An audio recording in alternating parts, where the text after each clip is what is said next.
Lamentações 3:39, a NVI traz a seguinte tradução. É uma pergunta. Como pode um homem reclamar quando é punido por seus pecados? Como pode um homem reclamar quando é punido por seus pecados? Uma coisa precisa ficar clara aqui para o nosso entendimento hoje à noite. Nem toda dificuldade e tempestade traz essa ideia de dificuldade, daquelas situações que a vida foge do nosso controle. Nem toda dificuldade é consequência de um pecado, mas todo pecado trará como consequência dificuldades. Você vê isso de uma maneira muito clara, por exemplo, na história de Jó e do paralítico no tanque de Betesda. Por exemplo, Jó passou por grandes dificuldades, sim ou não? Jó perdeu, a sua família foi atingida, ele passou por dificuldades econômicas, Jó passou por questões sociais, a sua saúde foi atingida, mas a mesma Bíblia que conta que essa tempestade veio sobre a vida de Jó, avassaladora, e que o atingiu, termina dizendo ali no capítulo, em tudo isso Jó não pecou contra Deus. E nem Deus não atribuiu a ele falta alguma. Ou seja, aquela dificuldade que Jó viveu não era consequência de um pecado. Mas é interessante que você vai ver, por exemplo, aquele paralítico que ficou 38 anos ali paralisado, enfim, e Jesus o encontra na beira do tanque, e Jesus pergunta para ele, você quer ser curado? Bom, você conhece a história, o cara levanta da maca, e depois Jesus se encontra com ele no templo. E no verso 14 do capítulo 5 do Evangelho de João, Jesus diz para aquele paralítico o quê? Olha, que já estás curado. Não peques mais, para que não te suceda coisa pior.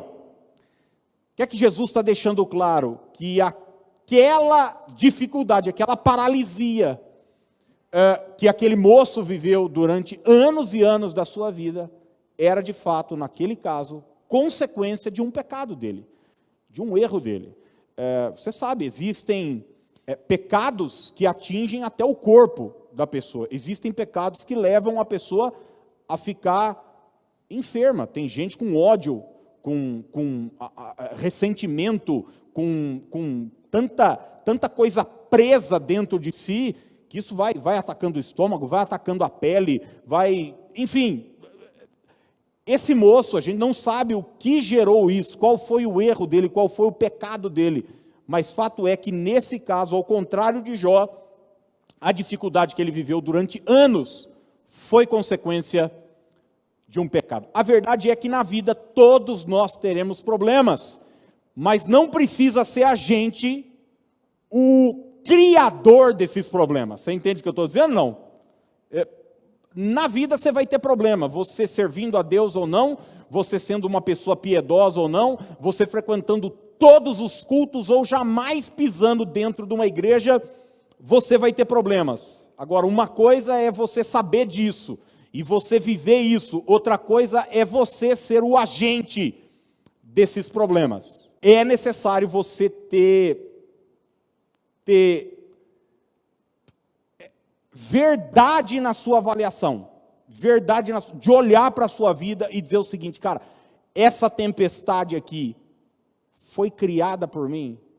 Você vai ver na Bíblia, por exemplo, Mateus capítulo 14, o texto diz o seguinte, que Jesus compeliu os discípulos a atravessar o mar da Galileia. Esse verbo compelir é quase que obrigar. Os discípulos queriam ficar com Jesus, mas Jesus falou, não, vocês vão. E quando eles estão atravessando o mar da Galileia, o que acontece? Uma tempestade.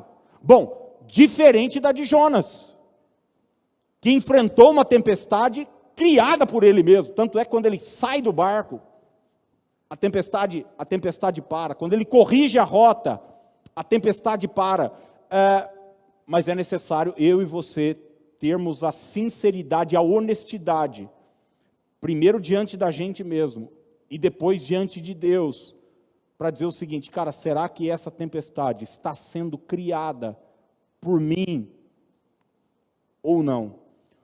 Provérbios 3:5 diz assim: confie no Senhor de todo o coração, não dependa de seu próprio entendimento,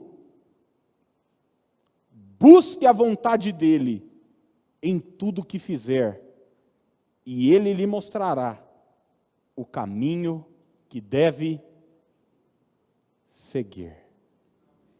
Ele lhe mostrará o caminho que deve seguir. Então a primeira coisa que eu quero deixar para nós aqui: confie que o plano de Deus é melhor. Vamos falar isso juntos? Diga assim: o plano de Deus é melhor. Você precisa entender o seguinte, que Deus tem um plano perfeito. Deus tem um caminho perfeito. Deus tem uma vontade perfeita. Deus disse para Jonas o seguinte: cara, é por aqui. Ainda que você não concorde, ainda que você se sinta desconfortável, ainda que para você não pareça ser o melhor, mas a minha vontade, o meu desejo para você é aqui. É nessa hora que a gente precisa confiar que Deus sabe o que é melhor para nós. Agora, esse espírito independente que muitos de nós temos, todo pai quer que o seu filho se torne independente, não é verdade?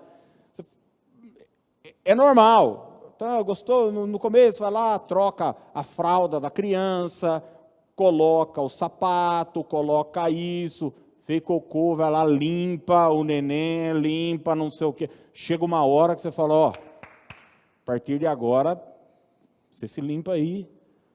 Você amarrar tênis é assim que amarra, é assim que bota a roupa.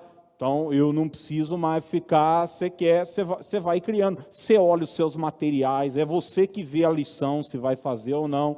Então, uma hora você tinha que escolher a roupa, você tinha que escolher tudo, e você cria uma criança que você quer que caminhe. Bom, isso serve para a vida de um pai e de um filho.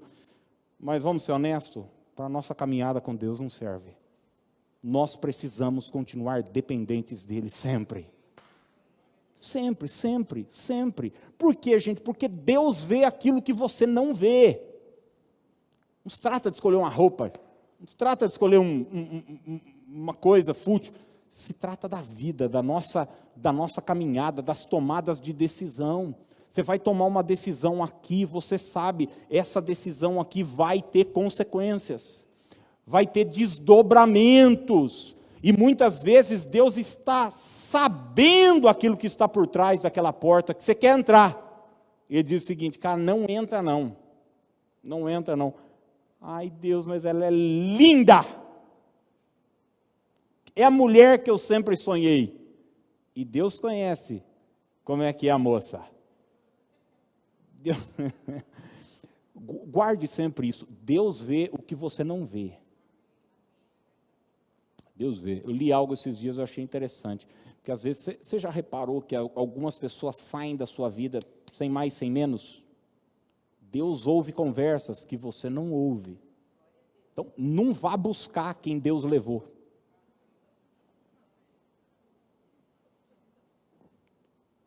Deus levou, então você vai lá atrás. Confia que Deus sabe o que é melhor para você. Confia que Deus tem o melhor. Confia que o plano dele é melhor. Eu me lembro que quando eu estava doido para assumir uma igreja, estava pastoreando em outra cidade, eu fazia parte de uma equipe, eu estava doido já, tinha chegado o meu limite. E eu queria voltar para cá, minha cidade, minha família, eu tinha esse desejo no coração.